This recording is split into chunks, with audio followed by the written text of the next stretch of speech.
Oi, meus queridos. Me senta aqui que hoje vou dividir com vocês uma história que carrego há 71 anos guardada dentro do peito. Uma história que vai fazer vocês entenderem como às vezes o inferno pode se transformar numa bênção disfarçada. Meu nome é Valentina da Silva.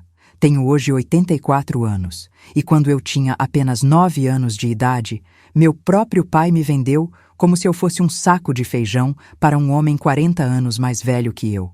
Vocês vão ouvir coisas nessa história que vão fazer o sangue de vocês gelarem, mas também vão ver como Deus tem planos que a gente não consegue entender na hora do desespero. Era 1955. Eu morava num lugar tão esquecido por Deus que nem nome tinha, só chamavam de O Povoado, ali nos confins de Minas Gerais, divisa com o Espírito Santo. Nossa família vivia numa casa de pau a pique com chão de terra batida, onde dormíamos todos amontoados igual bicho. Eram 10 irmãos disputando cada migalha de comida que aparecia na nossa mesa. Meu pai, Antônio da Silva, era um homem destroçado pela vida, queimado pelo sol e pelas desilusões. Trabalhava de sol a sol na roça dos outros e, mesmo assim, mal conseguia colocar um prato de feijão aguado na nossa mesa. Minha mãe, Dona Benedita, era uma mulher santa, dessas que rezava o terço todo santo dia pedindo a Deus que não deixasse os filhos morrer de fome.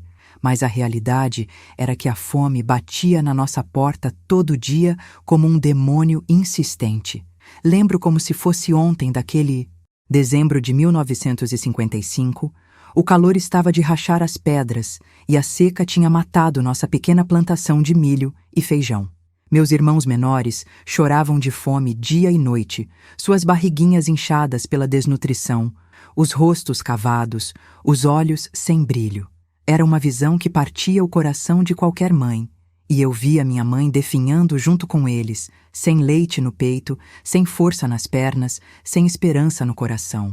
Foi nessa época de desespero total que apareceu na nossa vida o Coronel Armando Pereira, um homem que era como um deus naquela região abandonada, dono de terras que se perdiam no horizonte, gado que se contava aos milhares, e um poder que fazia até o prefeito da cidade tremer na presença dele.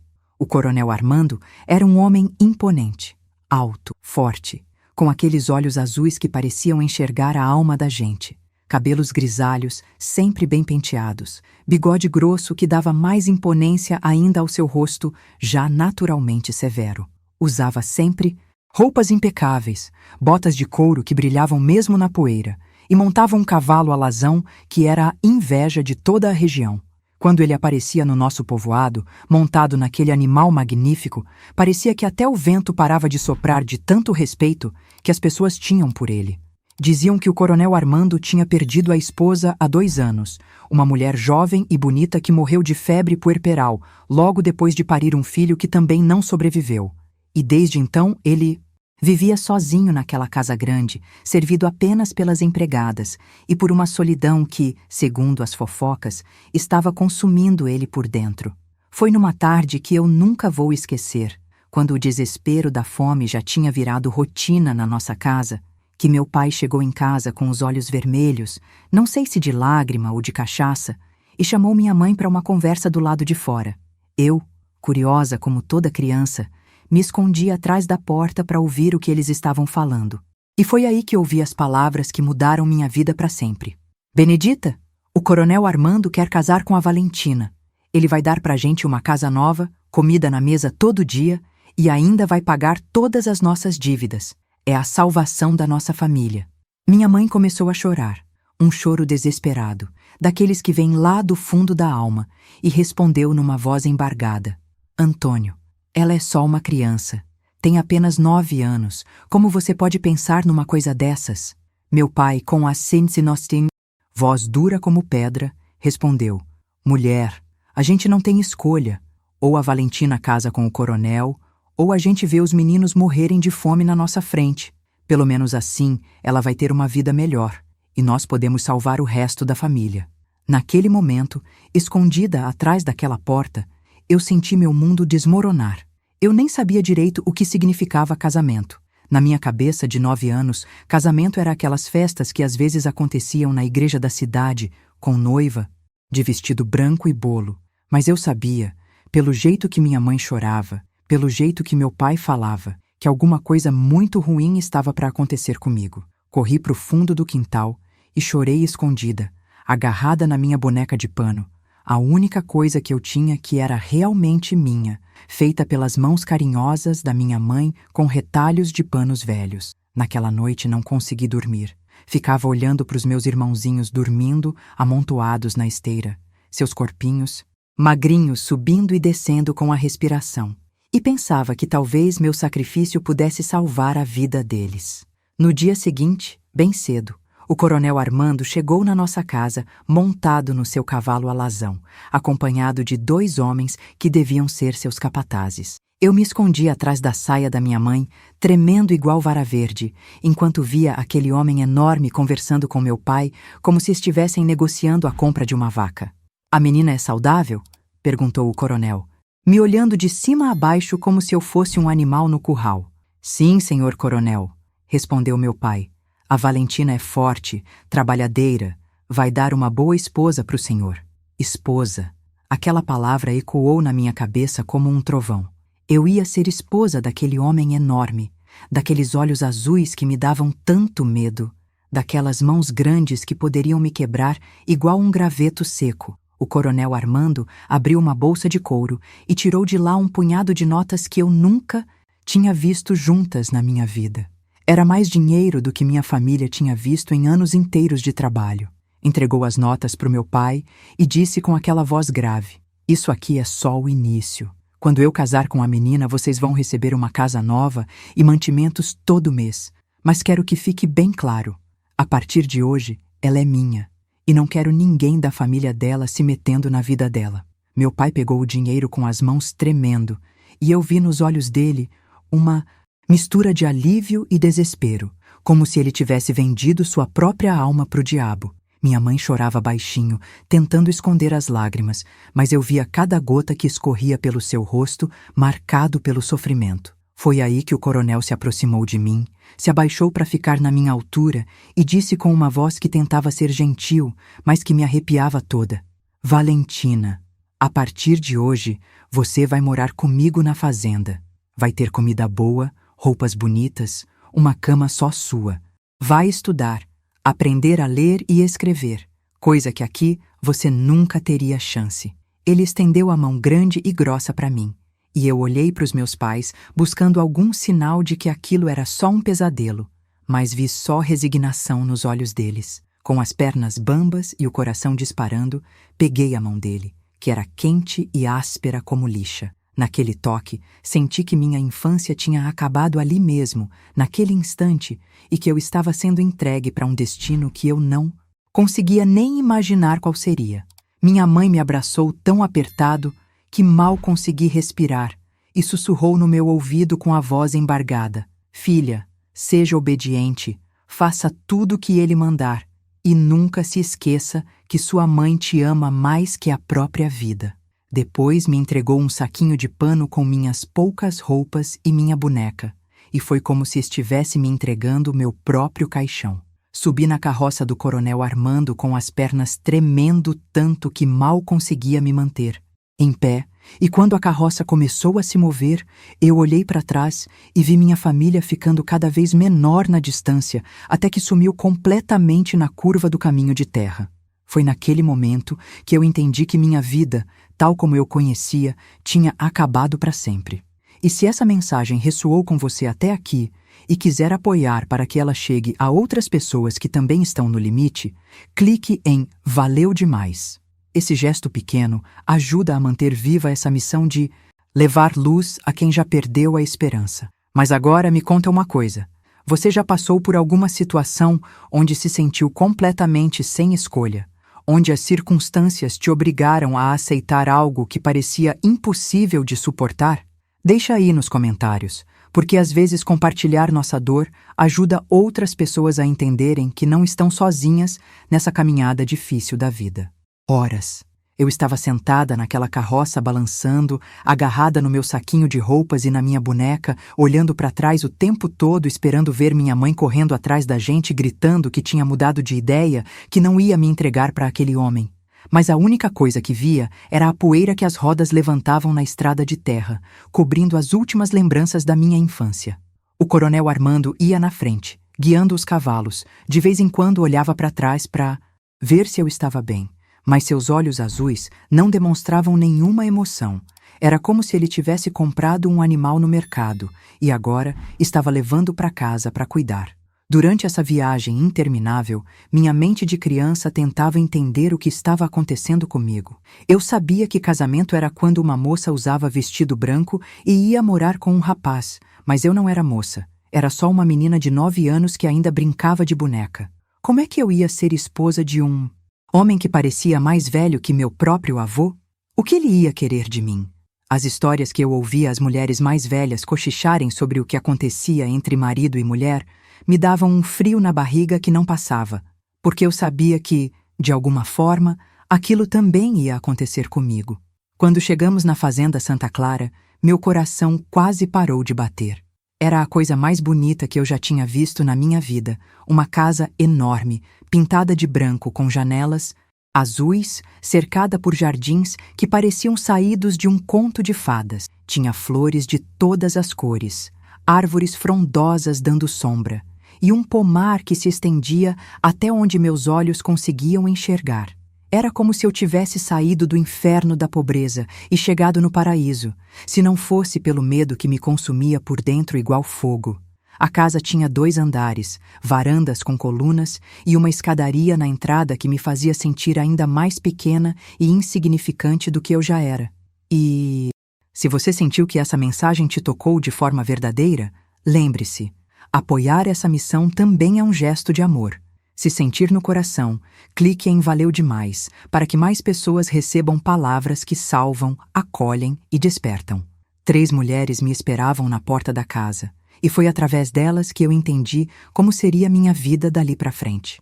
A primeira era a Dona Eurides, uma mulher gordinha, de rosto bondoso, cabelos grisalhos presos num coque, que cuidava da cozinha e da comida da casa. Ela me olhou com olhos de mãe, daqueles que enxergam o sofrimento de uma criança de longe, e eu vi que ela imediatamente sentiu pena de mim.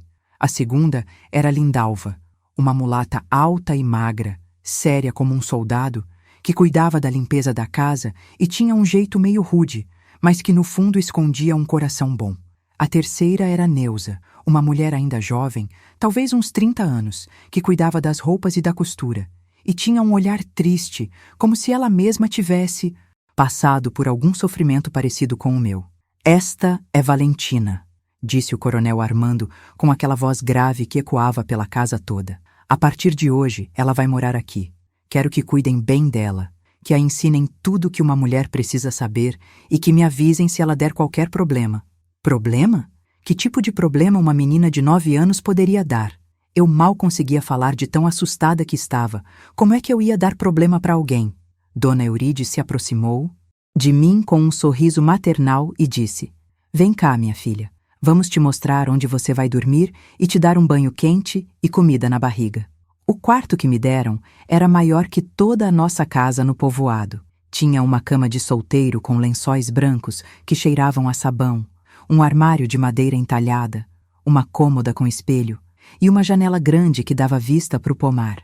Era bonito, era confortável, mas ao mesmo tempo parecia uma prisão dourada, porque eu sabia que estava ali não por minha escolha, mas porque tinha sido comprada como se fosse um objeto. Sentei na cama e abracei minha boneca, tentando não chorar, mas as lágrimas saíam sozinhas, molhando o vestido novo que o coronel tinha mandado fazer para mim. Dona Eurides voltou com uma bacia de água morna, sabonete perfumado e toalhas limpas. Me ajudou a tomar banho. Me vestiu com uma camisola de algodão que era mais bonita que qualquer roupa que eu já tinha usado e escovou meus cabelos com cuidado, fazendo tranças como minha mãe fazia. Enquanto cuidava de mim, ela falava baixinho, tentando me acalmar. Menina, sei que você está com medo, mas o coronel Armando é um homem bom. Pode ser duro às vezes, mas tem coração. Não vai fazer mal para você. Mas como ela podia ter certeza disso?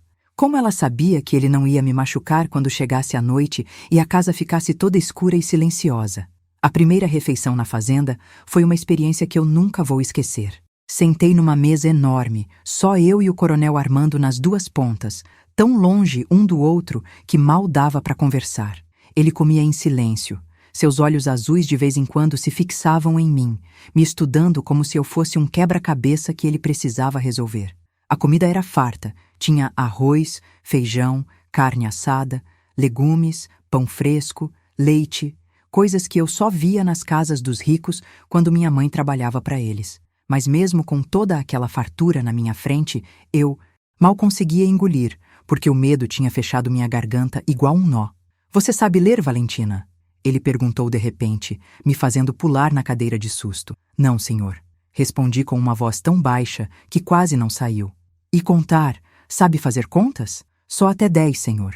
Ele balançou a cabeça com desaprovação, como se eu fosse um animal que ele tinha comprado e descoberto que tinha defeito. Isso não pode continuar assim. A esposa do coronel Armando Pereira não pode ser uma analfabeta. A partir de amanhã, você vai ter aulas comigo todo dia depois do almoço. Vai aprender a ler, escrever, fazer contas e tudo mais que uma mulher de posição precisa saber. Esposa. Lá estava aquela palavra de novo, me lembrando do meu destino terrível. Eu era esposa dele, mesmo sendo só uma menina, mesmo não entendendo nada sobre ser esposa. E agora ele ia me ensinar coisas, ia passar tempo sozinho comigo, ia me tocar talvez, ia fazer comigo aquelas coisas horríveis que eu ouvia as mulheres falarem em sussurros. Meu corpo inteiro começou a tremer, e eu apertei tanto os punhos que minhas unhas fincaram na palma das minhas mãos pequenas. Depois do jantar, que foi servido cedo porque na fazenda todo mundo dormia e acordava junto com o sol, chegou o momento que eu mais temia. A hora de dormir.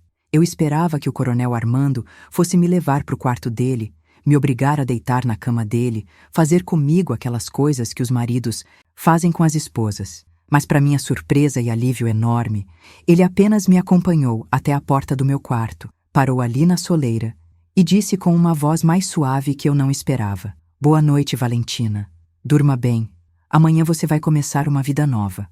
E fechou a porta, me deixando sozinha no escuro. Fiquei parada ali por uns bons minutos, esperando que ele voltasse, que mudasse de ideia, que fizesse o que eu achava que todos os maridos faziam na primeira noite de casamento.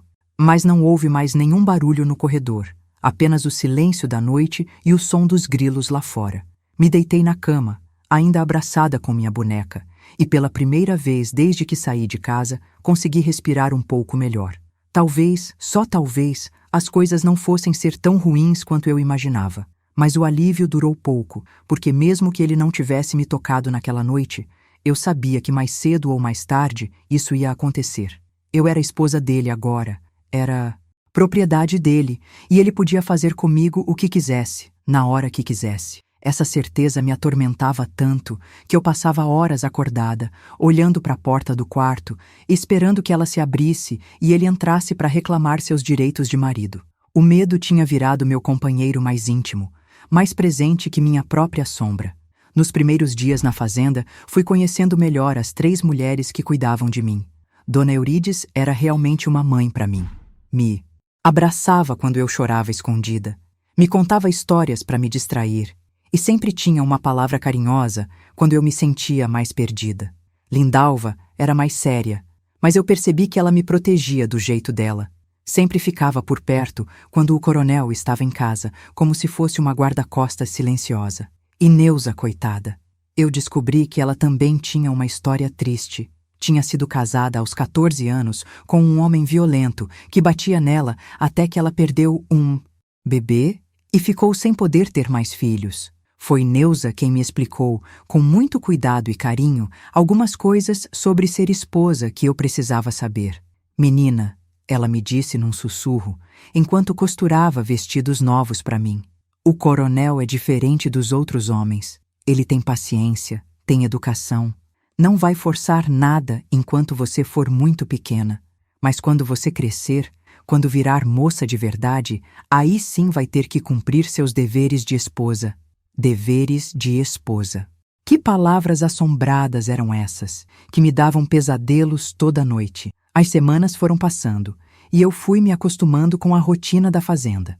Acordava cedo, tomava café com leite e pão doce na cozinha, junto com as empregadas. Passava a manhã ajudando Dona Eurides com tarefas leves, como descascar legumes ou catar feijão. Almoçava sozinha, porque o coronel sempre comia em horários diferentes. E depois vinha a parte que eu mais temia e, ao mesmo tempo, mais gostava do dia. As aulas com ele. As aulas aconteciam no escritório dele, um cômodo cheio de livros, papéis e o cheiro forte do charuto que ele fumava.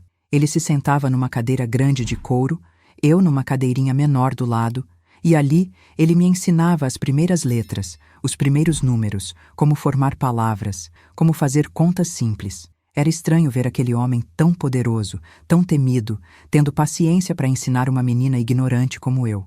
Às vezes até parecia que ele gostava de me ver aprendendo, que ficava orgulhoso quando eu conseguia ler uma palavra nova ou resolver uma conta. Mas mesmo nesses momentos de aparente tranquilidade, o medo não me largava, porque eu sabia que aquelas aulas, aquela educação que ele estava me dando, era só um investimento. Ele estava me preparando para ser a esposa perfeita para ele, me moldando do jeito que queria, e quando eu estivesse pronta, quando meu corpo tivesse crescido o suficiente, ele ia cobrar o retorno de todo esse investimento. E esse dia parecia se aproximar cada vez mais rápido, mesmo que eu tentasse desesperadamente continuar sendo criança. Se formar diante dos seus olhos, e aquilo me aterrorizava mais que qualquer pesadelo que eu já tinha tido na minha vida. Meu corpo estava mudando, crescendo contra minha vontade, me traindo de um jeito que eu não conseguia controlar, e cada mudança era como um passo a mais em direção ao abismo do meu destino. Naqueles 2 anos e meio vivendo na fazenda, eu tinha aprendido muito mais do que imaginava que fosse possível. Já sabia ler livros inteiros, fazer contas complexas, escrever cartas e até mesmo algumas coisas sobre como administrar uma casa grande como aquela. O coronel Armando tinha cumprido sua palavra de me educar, mas eu sabia que toda aquela educação tinha um preço e chegara a hora de começar a pagá-lo. Durante nossas aulas, ele começou a sentar mais perto de mim, a encostar a mão no meu ombro quando estava me explicando alguma coisa, a deixar seus dedos se demorarem nos meus quando me entregava um livro. Eram toques pequenos, aparentemente inocentes, mas que me faziam tremer por dentro porque eu entendia o que eles significavam. Uma tarde de março, quando o calor estava impossível de suportar e até as cigarras pareciam cansadas demais para cantar, ele me chamou para uma conversa diferente das outras. Estávamos no escritório, como sempre, mas em vez de abrir os livros, ele ficou me olhando em silêncio por um tempo que pareceu durar uma eternidade. Valentina, ele disse finalmente, com aquela voz grave que ecoava pelas paredes. Você não é mais uma menina. Está virando uma moça bonita, inteligente, educada. É hora de começarmos a conversar sobre algumas coisas que toda esposa precisa saber. Esposa. Lá estava aquela palavra maldita de novo, me lembrando do que eu era, do que eu nunca tinha pedido para ser. Você entende o que significa ser esposa de verdade? Ele perguntou, se levantando da cadeira e vindo se sentar na beirada da mesa, mais perto de mim do que eu gostaria. Eu balancei a cabeça que... Não. Mesmo sabendo que era mentira, porque as conversas que eu ouvia entre as empregadas já tinham me ensinado coisas que nenhuma criança deveria saber. Significa que uma mulher tem deveres para com seu marido, deveres íntimos, que fortalecem o vínculo entre eles e fazem com que a família cresça. Ele estendeu a mão e tocou meu rosto, seus dedos ásperos deslizando pela minha pele, como se eu fosse um objeto precioso que ele estava examinando. Você é minha esposa há mais de 2 anos, Valentina, mas até agora eu respeitei sua infância. Porém, agora que está crescendo, precisamos começar a nos conhecer melhor, de um jeito mais íntimo. Meu coração disparou tanto que achei que ia explodir dentro do peito. Aquele era o momento que eu sabia que um dia chegaria. O momento em que minha infância morreria de vez e eu seria forçada a me tornar mulher do jeito mais brutal possível. Eu não quero, consegui sussurrar, minha voz saindo tão baixa que mal deu para ouvir. Não está preparada ainda, ele disse, retirando a mão do meu rosto, mas não sem antes deixar seus dedos se demorarem na minha bochecha. Mas está quase. Em breve você vai entender que ser minha esposa é uma bênção, não uma maldição. Vai ter tudo o que precisa, proteção, conforto, respeito, e em troca vai me dar o que toda esposa deve dar ao marido. Naquela noite, pela primeira vez desde que chegara na fazenda, eu não consegui dormir nem um minuto. Ficava olhando para a porta do meu quarto, esperando que ela se abrisse e ele entrasse para reclamar o que achava que era direito dele. Cada barulho na casa me fazia pular de susto. Cada vento que balançava as janelas era como se fosse ele vindo me buscar. Quando o sol finalmente nasceu, eu estava exausta, com os olhos vermelhos e inchados de tanto chorar em silêncio, abraçada na minha boneca de pano que já estava ficando velha e desgastada, como eu. E aqui eu paro um pouquinho para te fazer uma pergunta, meu querido, que está me ouvindo. Você já se sentiu completamente sem saída, encurralado numa situação onde sabia que alguma coisa terrível ia acontecer e não tinha como escapar? É uma sensação desesperadora, né? Deixa aí nos comentários se você quer que eu continue contando essa história, porque sei que é pesada, mas preciso dividir isso com alguém que entenda.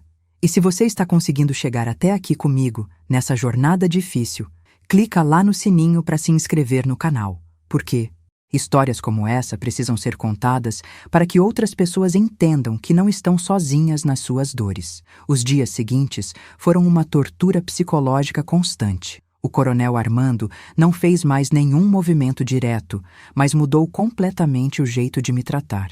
Começou a me dar presentes que eu não queria, vestidos mais bonitos e femininos, um colar de pérolas que tinha pertencido à primeira esposa dele, perfumes caros que vieram da capital. Era como se ele estivesse me arrumando para alguma ocasião especial, me preparando como se prepara um cordeiro para o sacrifício. Durante nossas aulas, ficava me olhando com aqueles olhos azuis que pareciam me despir, como se já pudesse ver através da minha roupa. Já pudesse imaginar o que ia fazer comigo quando chegasse a hora. Foi Dona Eurides quem percebeu meu desespero e tentou me consolar do jeito que podia. Uma tarde, quando eu estava ajudando ela na cozinha e chorava baixinho descascando batatas, ela se aproximou e disse numa voz cheia de carinho: "Menina, sei que você está com medo, mas o coronel é um homem de palavra. Quando ele diz que vai cuidar de alguém, ele cuida. Não vai te machucar mais que o necessário." Mais que o necessário? Que palavras eram essas? Que tipo de consolo era esse? Como é que existia um necessário quando se tratava de uma criança sendo forçada a virar mulher nas mãos de um homem velho? O que mais me doía era saber que não tinha para onde fugir. Onde eu ia? Voltar para a casa dos meus pais, que me venderam como se eu fosse gado? Eles já tinham recebido o dinheiro, já tinham construído a casa nova que o coronel prometeu. Meus irmãos pequenos agora tinham comida todo dia. Eu era o sacrifício que salvou minha família da fome. E se eu fugisse, estaria condenando eles de novo à miséria. Era uma prisão sem grades, uma condenação sem crime, um destino que eu não tinha escolhido, mas que não podia evitar. Neuza, coitada, tentava me preparar psicologicamente para o que estava por vir. "Menina", ela me dizia, enquanto costurava mais roupas íntimas para mim, peças delicadas que eu sabia para que serviam. "Quando chegar a hora, não resista muito. Dói menos se você não resistir. E depois passa, sabe? A dor sempre passa, e você se acostuma. É o destino de toda mulher. Se acostumar." Como se fosse possível se acostumar com o horror de ser tocada por aquelas mãos grandes e ásperas, de ser invadida por aquele homem que poderia ser meu avô.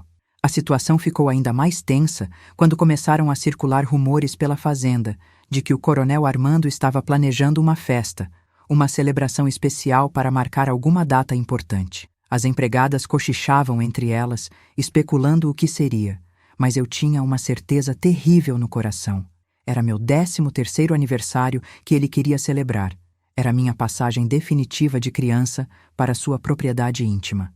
A festa seria o anúncio público de que eu era oficialmente mulher dele, de corpo e alma, e depois disso não haveria mais volta, não haveria mais infância, não haveria mais esperança. 3 semanas antes do meu aniversário, chegou na fazenda um homem que eu nunca tinha visto, um sujeito baixinho, gordo, de óculos grossos, que vinha da capital trazendo papéis importantes. Ele e o coronel se trancaram no escritório por horas, e eu podia ouvir suas vozes através da porta, discutindo coisas que eu não entendia completamente, mas que me deixavam com um pressentimento terrível. Quando o homem foi embora no dia seguinte, o coronel parecia mais satisfeito, mais confiante, como se tivesse resolvido algum problema importante que o preocupava. Foi Lindalva quem me contou, sussurrando enquanto varria o corredor, que o homem era um advogado e que tinha vindo arranjar uns papéis sobre casamento, sobre propriedade, sobre heranças. O coronel está se preparando para alguma coisa grande, ela me disse com os olhos, cheios de pena. Está organizando tudo direitinho, como sempre faz. Deus te proteja, menina, porque a tempestade vem vindo e você vai precisar de muita força para aguentar. A tempestade, que palavra perfeita para descrever o que se aproximava da minha vida como um furacão inevitável, pronto para destruir tudo o que restava da menina que eu ainda era. As noites se tornaram um inferno de insônia e pesadelos. Quando conseguia dormir, sonhava com aquelas mãos me tocando, com aquela voz grave sussurrando coisas horríveis no meu ouvido, com a dor que todas as mulheres diziam que era inevitável. Acordava suada, tremendo, às vezes gritando, e tinha que abafar meus próprios gritos no travesseiro para não acordar a casa inteira. Era como se meu corpo soubesse que alguma coisa terrível estava chegando e estivesse se preparando para a batalha mais desigual da minha vida. O coronel Armando, por sua vez, parecia cada dia mais ansioso, mais possessivo. Começou a me seguir, pela casa com os olhos, a aparecer nos lugares onde eu estava trabalhando, a inventar desculpas para ficar perto de mim. Uma vez me encontrou sozinha na despensa, organizando os mantimentos, e se aproximou tanto que senti seu hálito quente no meu pescoço. Falta pouco, Valentina, ele sussurrou, sua voz carregada de uma promessa que me fez gelar o sangue. Falta muito pouco para você se tornar minha esposa de verdade. E saiu, me deixando ali tremendo como uma folha no vento, segurando numa lata de açúcar para não desabar no chão. Casa estava diferente, como se até as paredes soubessem que alguma coisa importante e terrível ia acontecer. As empregadas me olhavam com aquela mistura de pena e nervosismo. Dona Eurides chorava baixinho na cozinha fingindo que estava descascando cebolas, e até o ar parecia mais pesado, mais difícil de respirar. Durante a manhã, chegaram à fazenda várias pessoas que eu nunca tinha visto. Homens bem vestidos que vinham da capital, alguns parentes distantes do coronel que moravam em outras fazendas, e até o padre da cidade, um homem magro e pálido que me olhava com desaprovação, como se eu fosse a culpada por estar naquela situação. Eles ficaram conversando na sala principal por horas, bebendo café e falando sobre negócios, propriedades, heranças, como se eu fosse só mais um item numa transação comercial que finalmente ia ser concretizada. De vez em quando ouvia risadas dos homens, comentários que não conseguia entender completamente, mas que me faziam gelar o sangue porque sentia que eram sobre mim. Neuza veio me buscar depois do almoço, que eu nem consegui comer de tão nervosa que estava. Vem, menina, ela disse com a voz embargada. Chegou a hora de te preparar. Preparar. Que palavra horrível, que parecia implicar que eu ia ser servida numa bandeja como um prato especial para a fome daquele homem. Ela me levou para um quarto que eu nunca tinha entrado, maior e mais luxuoso que o meu, com uma cama enorme que me fez tremer só de olhar.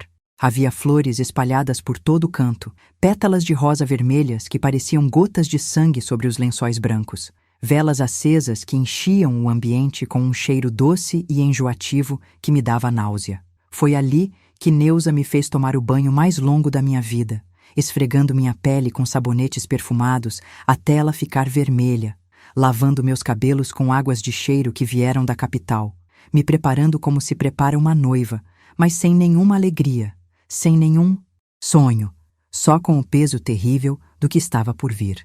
Depois me vestiu com uma camisola de seda branca que o coronel tinha mandado fazer especialmente para essa ocasião.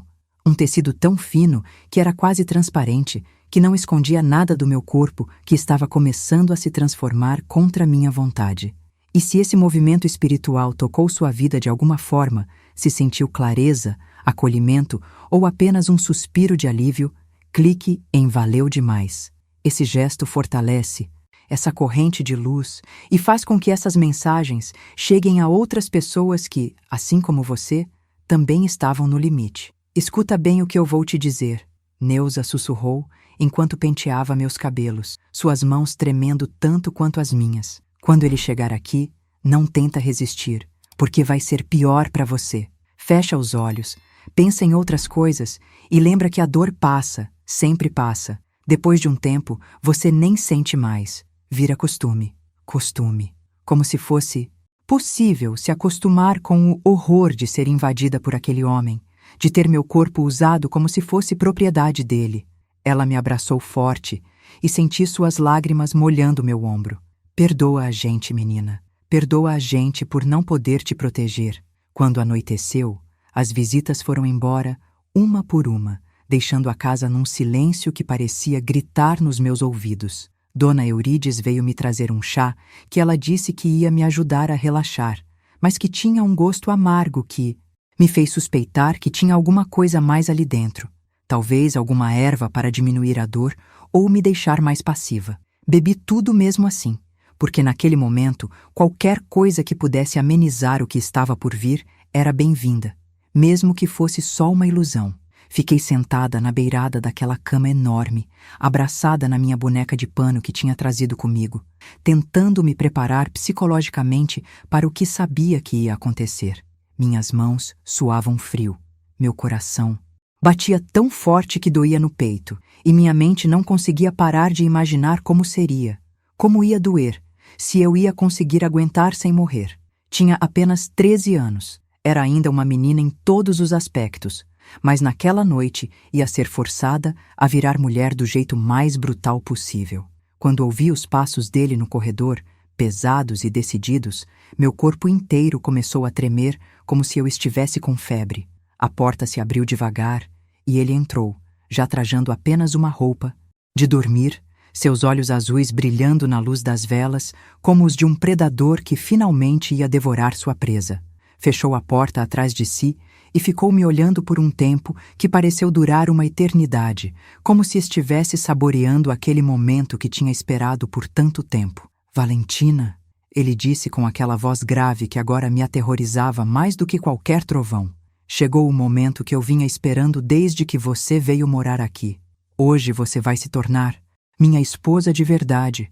Vai aprender os deveres que toda mulher tem para com seu marido. Se aproximou da cama e, quando sentou na beirada, o colchão afundou com seu peso, me fazendo rolar levemente na direção dele. Suas mãos grandes e ásperas tocaram meu rosto, desceram pelo meu pescoço, e eu senti cada célula do meu corpo gritando de horror. Por favor, consegui sussurrar, minha voz saindo tão baixa que mal deu para ouvir. Eu não quero, ainda sou muito pequena. Ele sorriu, mas não era um sorriso gentil. Era o sorriso de quem estava no controle total da situação. Você não é mais pequena, Valentina. Olha para você, já está desenvolvida, já é uma mulher. E mulher tem obrigações com o marido. É assim que Deus quis, é assim que sempre foi. Deus. Como ele ousava usar o nome de Deus para justificar o que estava prestes a fazer comigo? O que aconteceu a partir desse momento foi o pior pesadelo que qualquer criança pode viver. Não vou entrar em detalhes porque nem eu mesma gosto de lembrar, mas posso dizer que foi tudo o que eu temia, e muito pior. A dor física foi terrível, mas a dor na alma foi ainda maior, porque naqueles momentos eu senti minha infância morrendo dentro de mim, senti minha dignidade sendo despedaçada, senti que nunca mais seria a mesma pessoa. Chorei, implorei, tentei resistir no início, mas ele era forte demais, determinado demais, e eu era só uma menina indefesa nas mãos de um homem que achava ter direito sobre meu corpo. Quando tudo acabou, ele se levantou, se arrumou e me olhou deitada ali, sangrando, destruída, chorando baixinho como um animal ferido. Agora você é minha esposa de verdade, ele disse com satisfação na voz. A partir de hoje, isso vai acontecer sempre que eu quiser. É seu dever como mulher. É para isso que você está aqui. E saiu do quarto como se não tivesse acabado de destruir uma criança, como se tivesse apenas cumprido mais uma obrigação da sua rotina. Fiquei ali, deitada o resto da noite, incapaz de me mover, incapaz de pensar, apenas sentindo a dor no corpo e na alma. Foi Dona Eurides quem veio me socorrer na manhã seguinte, me encontrou toda ensanguentada e destruída, me ajudou a tomar um banho morno, me deu chás para a dor, me abraçou enquanto eu chorava como se fosse chorar até morrer. Eu sei, minha filha, ela sussurrava enquanto acariciava meus cabelos. Eu sei que dói, eu sei que é terrível, mas agora passou. Agora você vai se recuperar. Mas eu sabia que não ia passar, que aquilo ia se repetir sempre que ele quisesse, que minha vida tinha virado um inferno sem fim. Nos dias seguintes, mal conseguia caminhar direito, mal conseguia comer, mal conseguia olhar para ele sem sentir náusea. E o pior era ver a satisfação nos olhos dele, o jeito como me olhava agora, como se eu fosse oficialmente sua propriedade, algo que ele tinha conquistado e podia usar quando quisesse. A partir daquela noite terrível, minha vida na fazenda mudou completamente. Não era mais a menina que estava aprendendo a ler e escrever. Era a esposa que tinha obrigações íntimas com o marido. Ele começou a me procurar com frequência. Às vezes durante o dia, quando não havia ninguém por perto, às vezes à noite no meu quarto ou no dele. Cada vez era um novo suplício, uma nova humilhação, uma nova morte da criança que ainda restava dentro de mim. As empregadas tentavam me consolar do jeito que podiam. Me davam chás para a dor, panos limpos quando eu sangrava, abraços silenciosos quando me viam chorando. Mas todas sabiam que não havia nada que pudessem fazer para me proteger, porque eu era propriedade legal dele, era sua esposa. E o que acontecia entre marido e mulher dentro da fazenda não era problema de mais ninguém. Era meu destino, minha cruz, minha condenação, e eu teria que carregá-la sozinha pelo resto da vida. Durante os meses seguintes, tentei de várias formas escapar daquele inferno. Pensei em fugir durante a noite, mas não tinha para onde ir e sabia que ele me encontraria, e a punição seria ainda pior. Pensei em me jogar no poço da fazenda, mas Dona Eurides percebeu meus pensamentos sombrios e passou a me vigiar dia e noite. Até pensei em pôr veneno na comida dele, mas não tinha coragem nem conhecimento para fazer uma coisa dessas. Estava completamente encurralada, sem saída, sem esperança, apenas contando os dias e rogando a Deus que me levasse deste mundo antes que eu enlouquecesse completamente. Foi por essa época que descobri que estava esperando um filho. Tinha apenas 14 anos quando minha barriga começou a crescer, quando percebi que meu corpo estava mudando de um jeito que não era só pelo crescimento normal. O médico que veio da cidade confirmou o que eu já suspeitava com horror. Ia ser mãe. Ia trazer ao mundo uma criança que foi concebida na violência, no sofrimento, na dor. E a pior parte era ver a felicidade do Coronel Armando, como se aquela gravidez fosse a coroação dos seus esforços, a prova de que eu estava cumprindo meu papel de esposa como ele esperava. Função principal, como se aquela criança crescendo dentro de mim fosse a coroação de seus esforços para me transformar na esposa perfeita. Ele me tratava como uma égua reprodutora premiada, me cercava de cuidados que não eram por mim, mas pela criança que eu carregava, pelo herdeiro que ele tanto desejava. Durante os meses da gravidez, que foram os mais longos da minha vida, eu rezava todos os dias para que aquela criança não viesse ao mundo, para que Deus me livrasse do fardo de ser mãe de uma criança concebida na violência e no sofrimento. Era um pensamento terrível, eu sei, mas eu estava tão quebrada por dentro, tão destruída psicologicamente, que não conseguia imaginar como poderia amar uma criança que me lembraria constantemente do horror que vivi nas mãos daquele homem. Cada movimento da criança na minha barriga era como um soco na minha consciência, lembrando que eu ia trazer ao mundo alguém que seria para sempre marcado pelas circunstâncias sombrias de sua concepção. O parto foi uma experiência que ainda me dá pesadelos até hoje, 70 anos depois.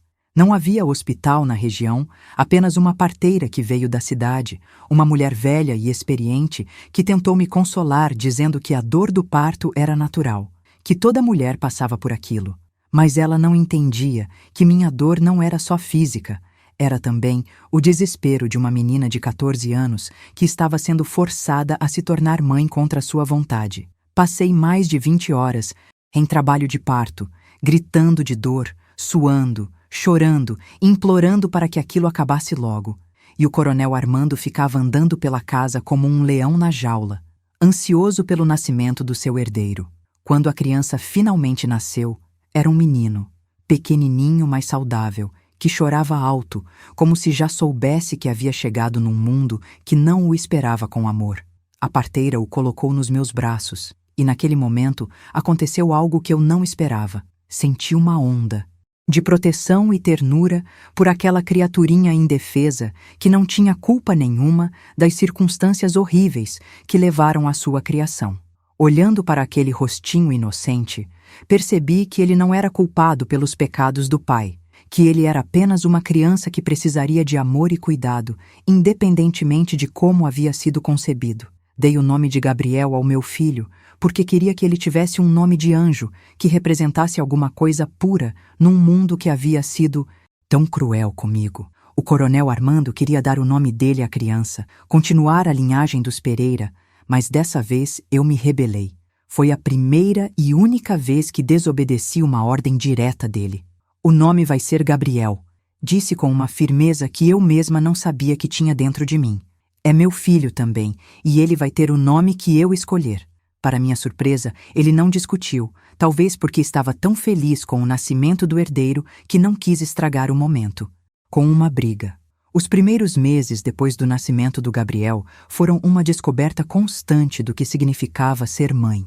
Mesmo sendo tão jovem, mesmo tendo engravidado nas piores circunstâncias possíveis, descobri que o amor materno é uma força poderosa que surge de lugares que a gente nem sabia que existiam dentro da gente. Cuidar daquela criancinha, vê-la crescer, ouvir seus primeiros balbucios, ver seus primeiros sorrisos, tudo isso foi me curando de uma forma que eu não imaginava ser possível.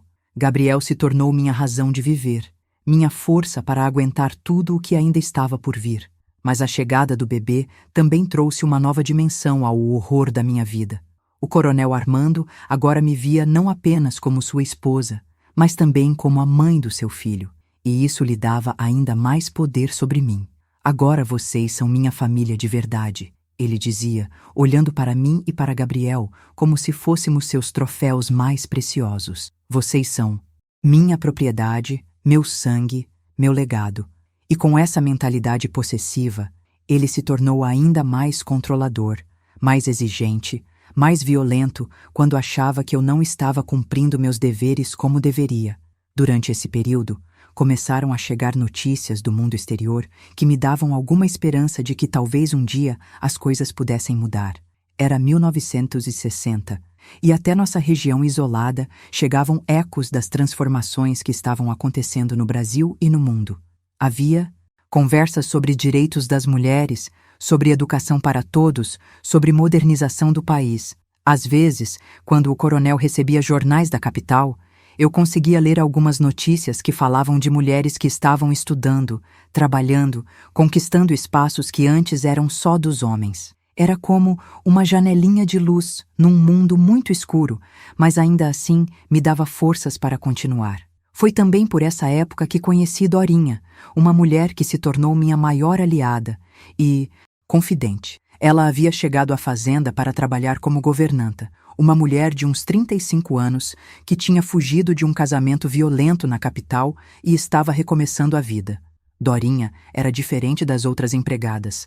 Era letrada, tinha vivido no mundo, conhecia os direitos que as mulheres estavam começando a conquistar em outros lugares. Ela me olhava com compreensão, não com pena, e isso fazia toda a diferença. Menina, ela me disse um dia enquanto eu amamentava Gabriel no pomar da fazenda, você é mais forte do que imagina. Já passou por coisas que destruiriam qualquer pessoa, mas olha você aqui, cuidando desse menino, sobrevivendo, resistindo. Isso é força, isso é coragem. Era a primeira vez que alguém me dizia que eu era forte, que eu era corajosa. Até então, eu só me via como uma vítima, como alguém fraca que havia se deixado destruir pelas circunstâncias. Mas as palavras de Dorinha plantaram uma semente de autoestima que começou a crescer, devagar dentro de mim. Dorinha também me ensinou coisas práticas que se tornaram importantes para minha sobrevivência. Me ensinou sobre ervas que podiam prevenir novas gravidezes, conhecimento que era sussurrado entre as mulheres, mas nunca discutido abertamente. Me ensinou a ler nas entrelinhas dos jornais que chegavam à fazenda, a entender que o mundo estava mudando e que essas mudanças, um dia, poderiam chegar até nós. Me ensinou que mesmo nas piores circunstâncias, uma mulher podia encontrar pequenas formas de resistência, pequenos espaços de liberdade, pequenas vitórias que ninguém podia tirar dela. Quando Gabriel completou 1 ano, eu já era uma mulher diferente da menina aterrorizada que havia chegado à fazenda 5 anos antes. Ainda estava presa, ainda era violentada regularmente, ainda vivia sob o poder absoluto do Coronel Armando, mas havia uma força nova dentro de mim, uma determinação que vinha do amor que sentia pelo meu filho e do desejo de protegê-lo de um destino como o meu. Comecei a fazer planos secretos, a pensar em possibilidades de fuga, a imaginar um futuro onde Gabriel e eu poderíamos ser livres. Foi também nessa época que comecei a perceber mudanças no comportamento do Coronel Armando. Ele estava ficando mais velho, estava bebendo mais, estava mais nervoso e irritadiço. Às vezes eu o ouvia discutindo com os capatazes sobre problemas na fazenda, sobre dívidas que estavam se acumulando, sobre mudanças na economia que estavam afetando os negócios. O mundo estava se modernizando e homens como ele, acostumados com o poder absoluto nas suas terras, estavam começando a sentir que esse poder estava sendo questionado. Uma noite, ele chegou em casa mais bêbado que o normal, cheirando a cachaça e a suor, e me procurou no quarto onde eu estava dormindo com Gabriel. Valentina, ele disse com a voz pastosa, você sabe que eu fiz de você uma rainha nesta fazenda, né? Tirei você da miséria, te dei educação, uma vida que você nunca teria tido. Eu fiquei em silêncio, segurando Gabriel mais apertado contra o peito. Mas às vezes eu sinto que você não é grata o suficiente, que não reconhece tudo que fiz por você. Eu reconheço. Menti, sabendo que era isso que ele queria ouvir. O Senhor me deu muitas coisas. Então por que às vezes eu vejo nos seus olhos uma revolta, um desejo de estar longe daqui? Era verdade. Ele conhecia meus pensamentos melhor do que eu imaginava. Porque você precisa entender uma coisa, Valentina. Você e Gabriel nunca vão sair daqui. Vocês são meus para sempre. E se você tentar alguma coisa contra mim, se tentar fugir, se tentar me desafiar, vai ser muito pior para vocês dois. A ameaça estava clara, e eu sabia que ele não estava blefando. Mas naquela noite, em vez de me sentir derrotada como sempre acontecia, senti uma raiva crescer dentro do meu peito, uma indignação que vinha não só por mim, mas principalmente pelo meu filho. Gabriel não merecia crescer naquele ambiente de violência e opressão, não merecia ter como modelo de masculinidade um homem como o Coronel Armando. E foi nesse momento que tomei uma decisão que mudaria completamente o rumo da nossa história. Ia encontrar uma forma de escapar daquele inferno. Não importava quanto tempo levasse, não importava quais riscos tivesse que correr. Meu filho merecia uma vida melhor, e eu ia lutar com todas as minhas forças para dar isso a ele. Gabriel. Era minha força, mas também era minha vulnerabilidade. O coronel sabia que enquanto meu filho estivesse na fazenda, eu nunca tentaria fugir sozinha. Nunca faria nada que pudesse colocá-lo em risco. Era uma prisão psicológica perfeita, construída com os tijolos do amor materno. Mas, ao mesmo tempo, aquele amor estava me dando uma coragem que eu nunca tinha tido antes, uma determinação férrea de encontrar uma saída para nós dois. O jogo havia mudado e eu estava disposta a jogar com novas regras, mesmo que isso significasse apostar tudo numa única cartada. Morava na capital e cuidava dos negócios da família na cidade. Havia morrido num acidente de automóvel, deixando uma viúva e 2 filhos pequenos em situação financeira desesperadora. O coronel precisaria viajar urgentemente para resolver questões de herança, propriedades, negócios, coisas complicadas que exigiriam sua presença por vários meses. Pela primeira vez em 7 anos, eu vi uma oportunidade real de liberdade. Dorinha, que havia se tornado minha aliada mais próxima, também enxergou essa chance e começamos a tramar em segredo um plano de fuga que parecia impossível, mas que era nossa única esperança. Menina, ela me disse numa tarde enquanto lavávamos roupas no tanque dos fundos, essa pode ser a única chance que você vai ter na vida. Se deixar passar, pode ser que nunca mais apareça outra.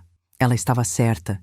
E ambas sabíamos que o risco era enorme, mas continuar ali significava condenar Gabriel a crescer, vendo sua mãe ser humilhada e violentada diariamente. O plano que desenvolvemos era perigoso e cheio de incertezas, mas era tudo o que tínhamos. Dorinha tinha uma irmã que morava em Belo Horizonte e trabalhava numa casa de família rica, pessoas que talvez pudessem me ajudar a recomeçar a vida. Ela escreveria uma carta explicando minha situação, pedindo abrigo temporário até eu conseguir me estabelecer. Durante as semanas que antecederam a viagem do coronel, juntamos secretamente algumas economias, roupas essenciais para mim e para Gabriel, e esperamos o momento certo para executar nosso plano desesperado. E se essa mensagem estiver tocando algo dentro do seu coração, considere com carinho apoiar essa entrega clicando em "Valeu demais". É graças a esse gesto que conseguimos continuar trazendo mensagens como essa para quem mais precisa. É um apoio que faz a diferença na luz que compartilhamos aqui.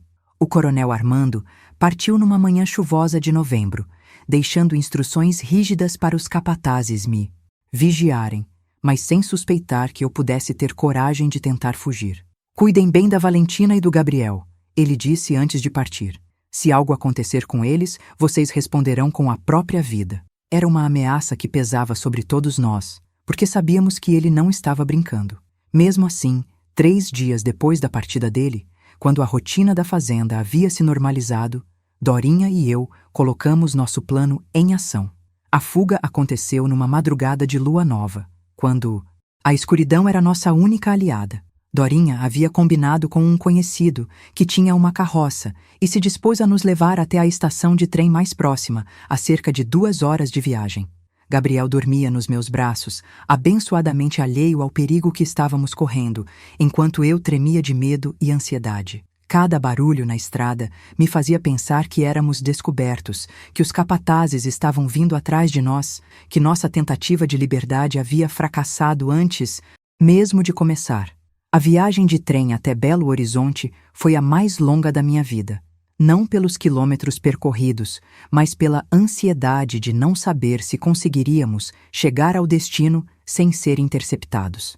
Gabriel chorou durante parte do trajeto, atraindo olhares curiosos dos outros passageiros, e eu temia que alguém pudesse nos reconhecer ou desconfiar de alguma coisa. Cada parada do trem era um suplício, porque imaginava ver os homens do coronel subindo nos vagões para nos procurar, me arrastando de volta para o inferno que havia se tornado minha vida. Quando finalmente chegamos a Belo Horizonte, em novembro de 1962, eu era uma jovem de 17 anos com um filho de 2 anos nos braços, sem dinheiro, sem conhecidos, sem documentos próprios, que haviam ficado guardados no cofre do coronel, dependendo apenas da bondade de estranhos para sobreviver.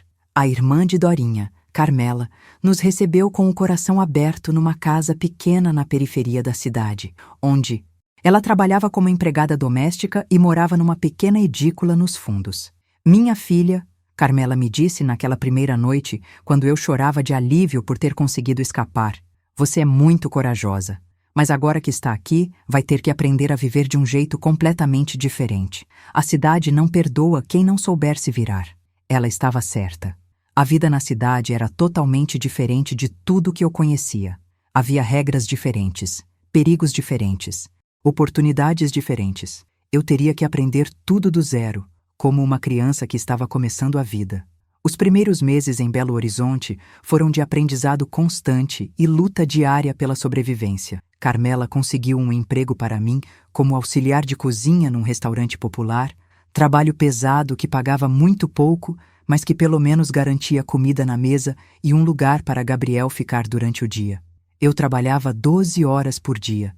Chegava em casa exausta, com as mãos feridas de tanto lavar pratos e panelas, mas era a primeira vez na vida que recebia dinheiro pelo meu próprio trabalho, que podia tomar decisões sobre minha vida e a do meu filho. Gabriel, mesmo sendo tão pequeno, parecia entender que nossa vida havia mudado completamente. Ele se adaptou rapidamente à nova rotina, fez amizades com outras crianças da vizinhança, e eu via nos olhos dele uma vivacidade que nunca tinha existido na fazenda. Era como se ele também tivesse sido libertado de alguma coisa pesada que carregava sem saber o que era.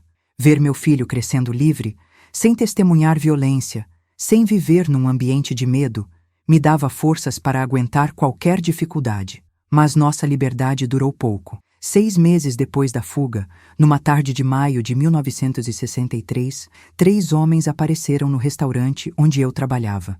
Eram enviados do coronel Armando, que havia descoberto nosso paradeiro através de uma rede de contatos que ele mantinha pela região.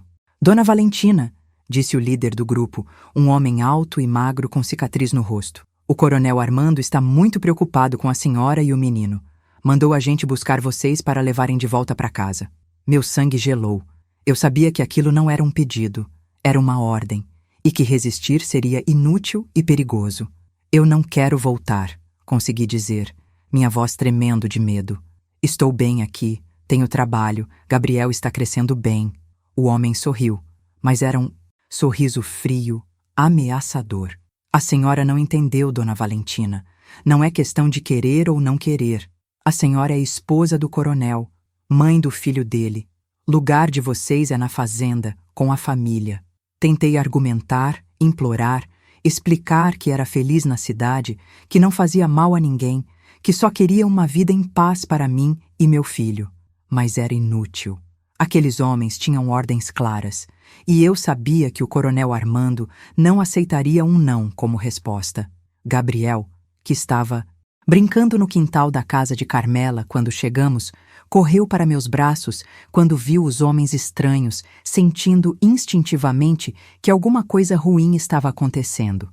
A viagem de volta para a fazenda foi uma descida ao inferno. Eu sabia que estava sendo levada de volta para uma vida de cativeiro, de violência, de humilhação, e que dessa vez a punição seria ainda mais severa por ter tentado fugir. Gabriel chorava, agarrado em mim, sem entender por que estávamos indo.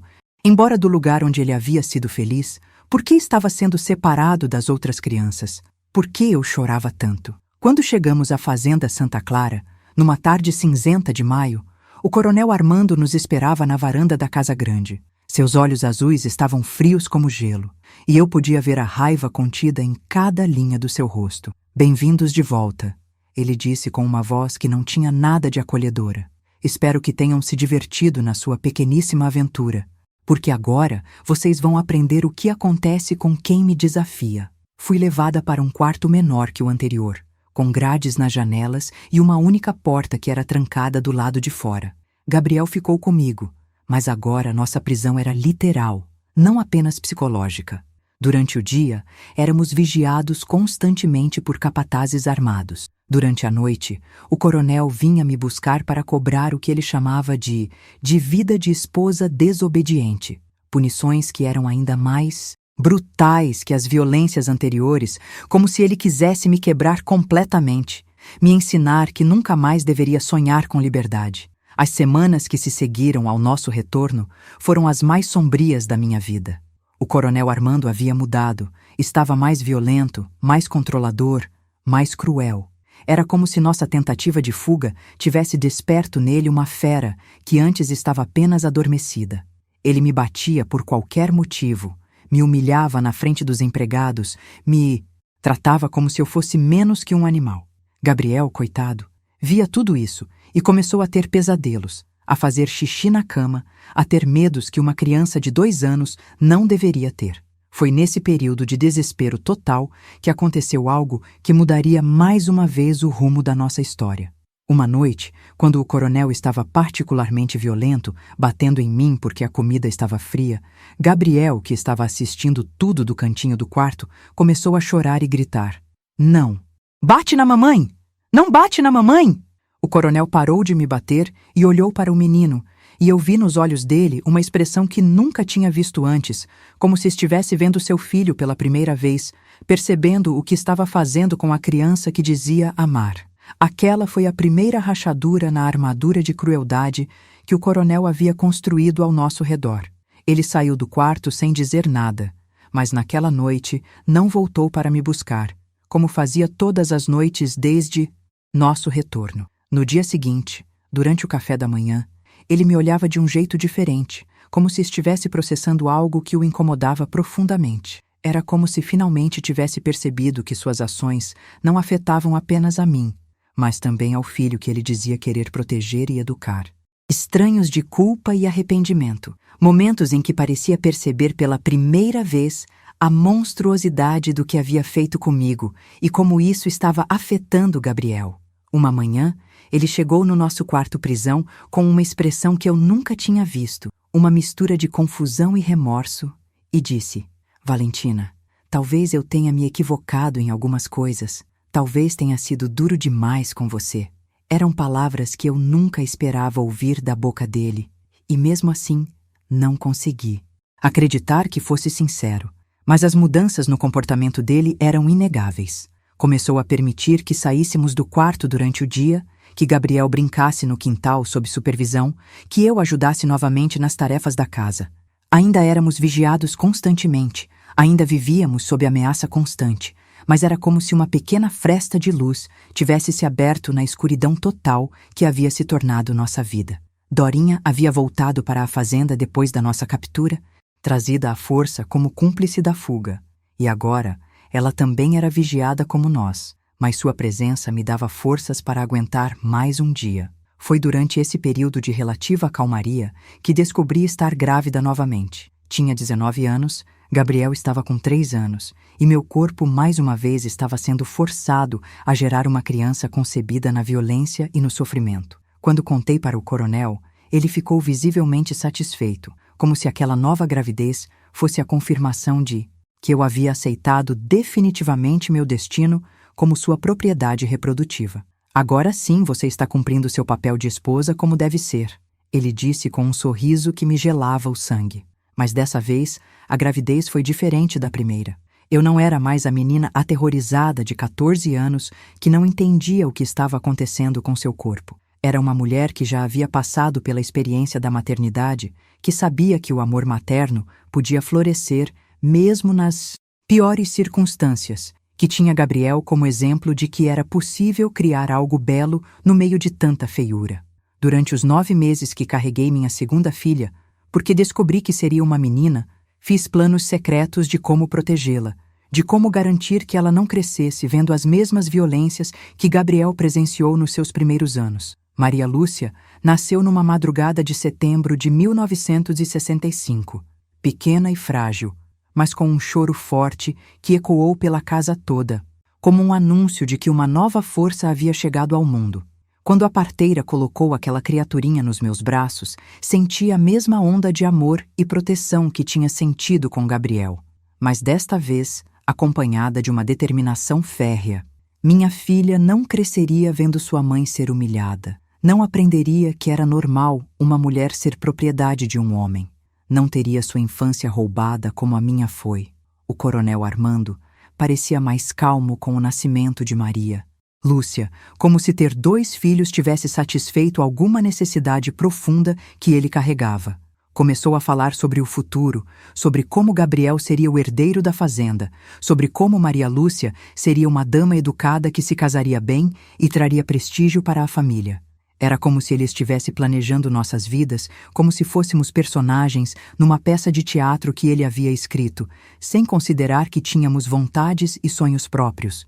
Mas foi também nessa época que começaram a chegar notícias de mudanças no mundo exterior que me encheram de esperança. Era o final dos anos 1960, e mesmo nossa região isolada não conseguia ficar completamente alheia às transformações sociais que estavam acontecendo no Brasil e no mundo.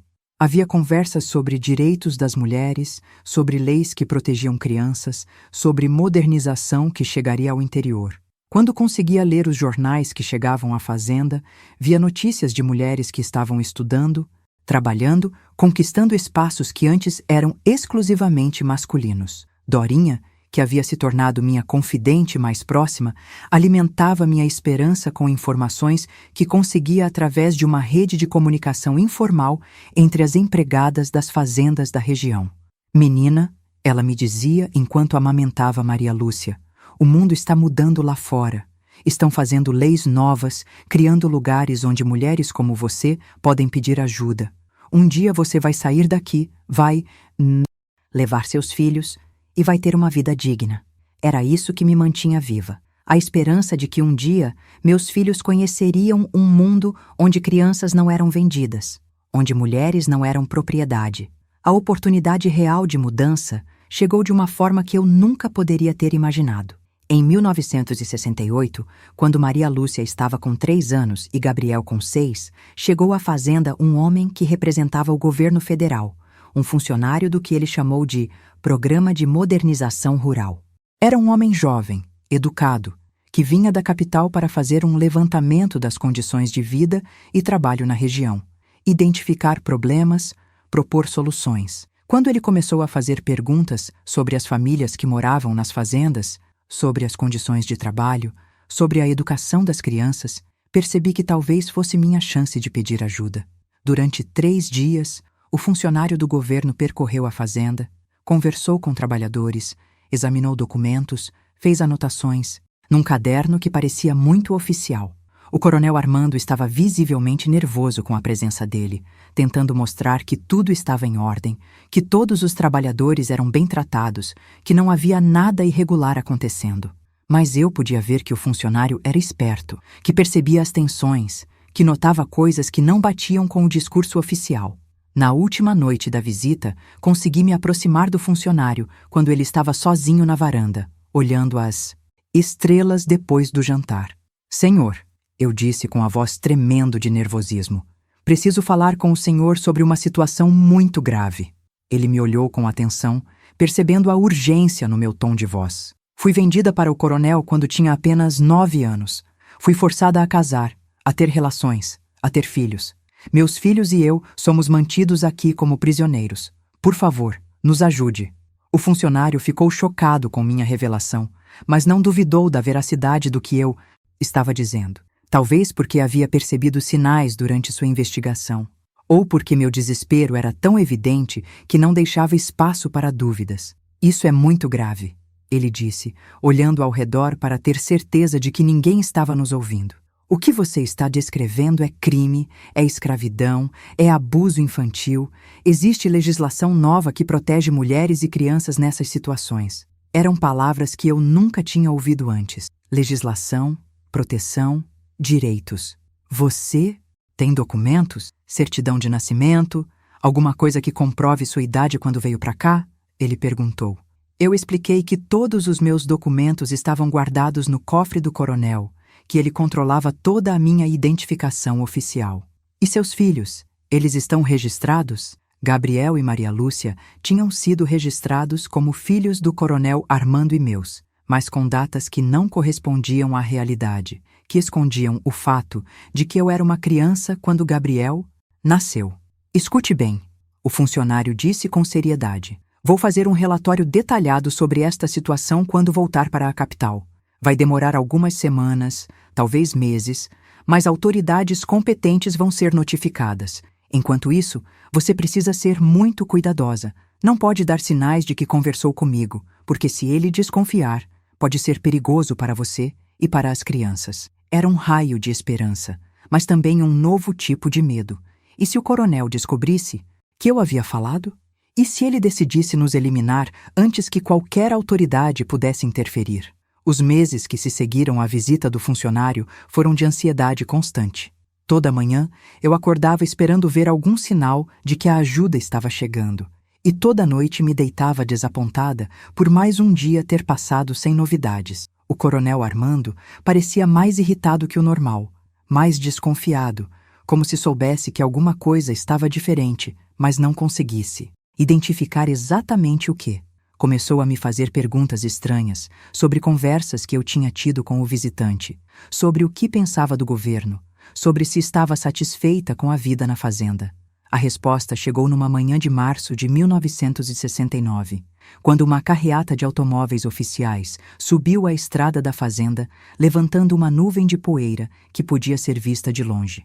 Eram representantes da Polícia Federal, do Ministério Público, assistentes sociais, pessoas que vinham com mandados judiciais e autoridade legal para investigar a denúncia que havia sido feita.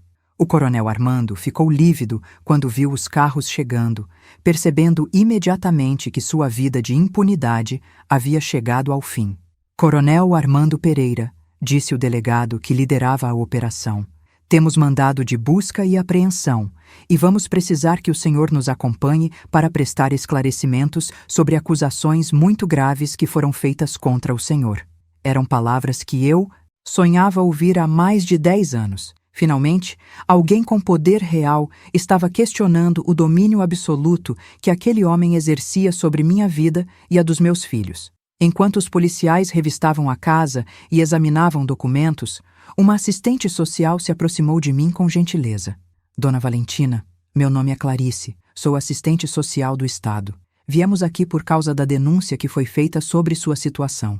Queremos ouvir sua versão dos fatos e garantir que você e seus filhos estejam seguros. Era a primeira vez na vida que uma autoridade oficial se dirigia a mim tratando-me como pessoa, não como propriedade, reconhecendo que eu tinha direitos, que minha versão dos fatos importava.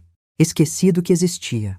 A assistente social, Clarice, se tornou minha aliada mais importante nesse processo, me explicando direitos que eu nem sabia que tinha, leis que haviam sido criadas para proteger pessoas como eu, possibilidades que eu nunca imaginei que pudessem existir para alguém na minha situação.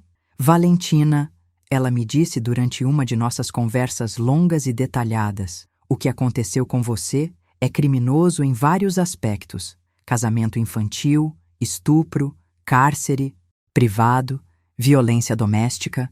O Brasil tem leis novas que protegem mulheres e crianças, e você tem direito à reparação, proteção e, principalmente, liberdade. Liberdade. Essa palavra soava tão estranha nos meus ouvidos que eu mal conseguia acreditar que pudesse se aplicar à minha vida. Durante tanto tempo, eu havia aceitado que meu destino era viver como propriedade de alguém, que nunca teria escolhas reais sobre minha própria existência.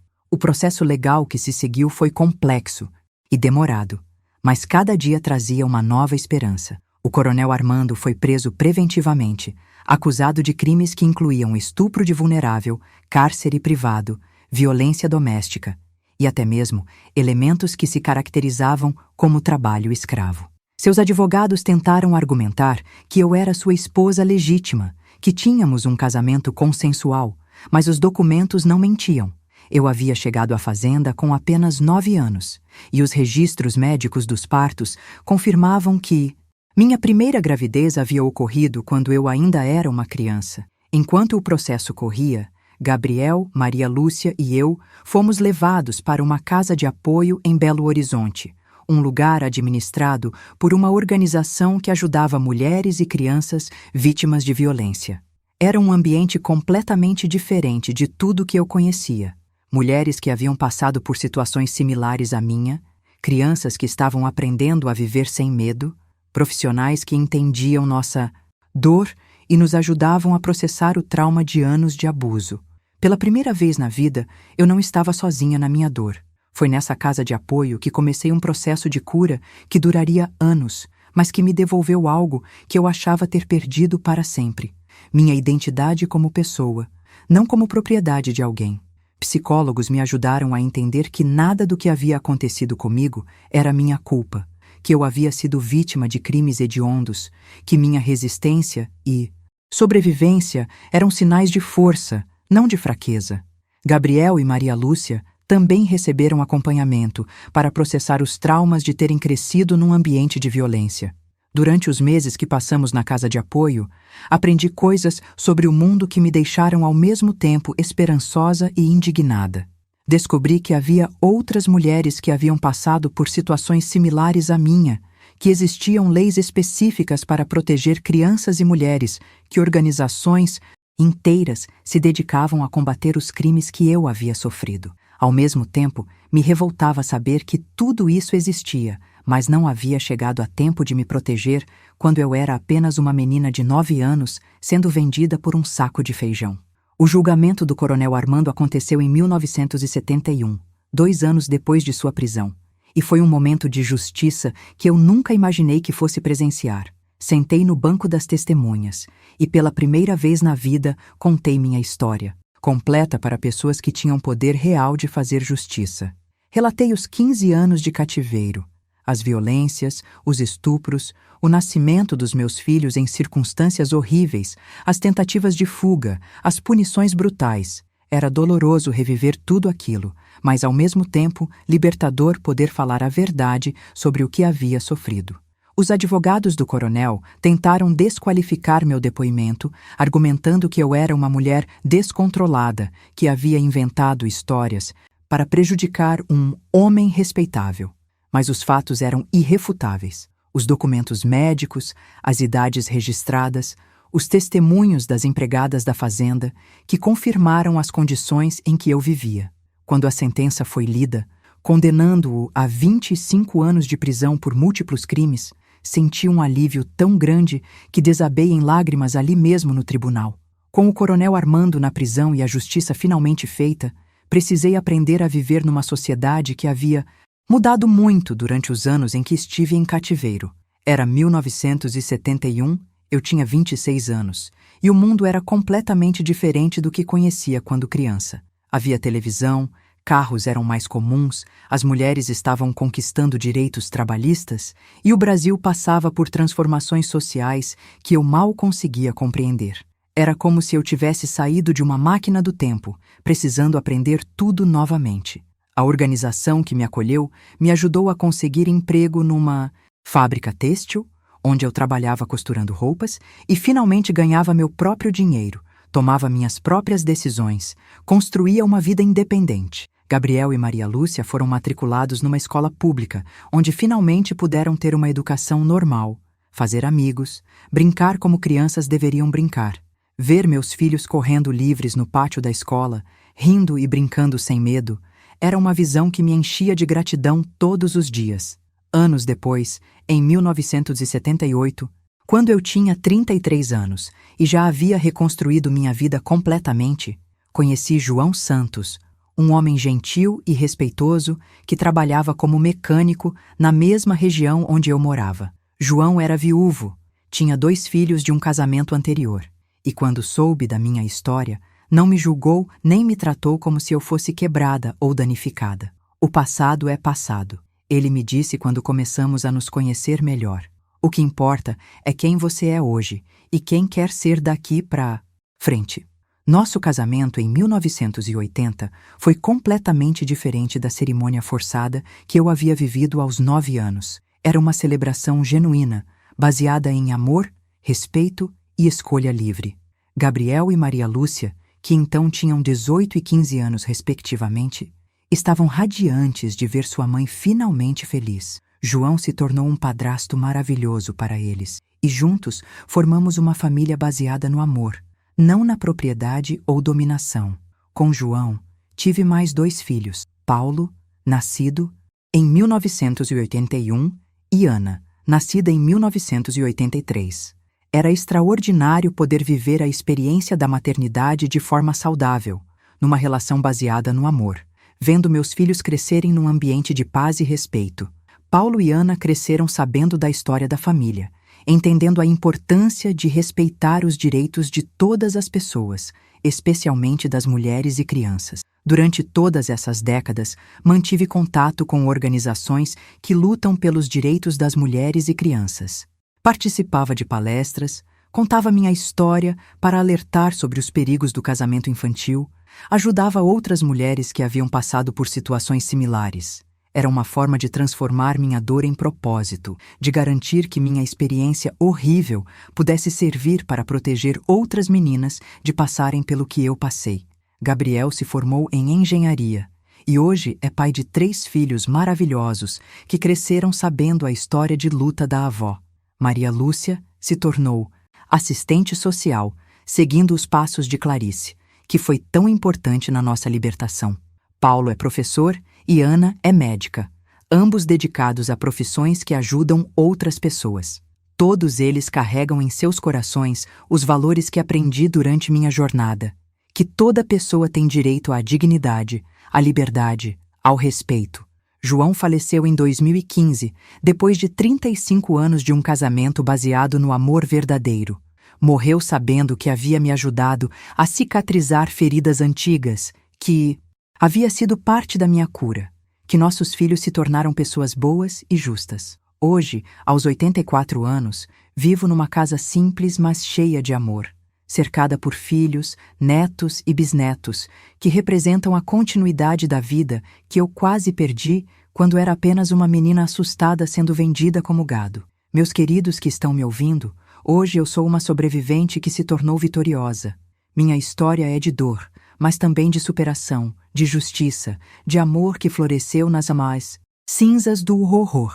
Contei para vocês essa história não para chocar, mas para mostrar que mesmo nas situações mais desesperadoras, sempre há esperança, sempre há possibilidade de recomeço, sempre há pessoas dispostas a ajudar, sempre há um amanhã que pode ser melhor que o ontem. Se vocês gostaram dessa história, se ela tocou seus corações de alguma forma, se conseguiram aprender alguma coisa sobre resistência, sobre dignidade humana, sobre a importância de protegermos nossas crianças, contem para mim nos comentários. Digam qual parte mais os emocionou, que lições vocês tiraram dessa jornada que compartilhamos juntos. E se vocês conhecem alguém que está passando por situações de violência, lembrem, hoje existem leis, existem organizações, existem pessoas preparadas para ajudar. Ninguém precisa sofrer em silêncio como eu sofri durante tantos anos. Inscrevam-se no canal para continuar recebendo histórias de superação como essa. Histórias que mostram que a vida pode ser transformada quando encontramos coragem para lutar pelos nossos direitos. E lembrem-se sempre, vocês são mais fortes do que imaginam, mais corajosos do que pensam, e merecem uma vida cheia de amor, respeito e dignidade. Um abraço carinhoso de uma mulher que sobreviveu ao inferno e descobriu que do outro lado existe um paraíso construído com as próprias mãos.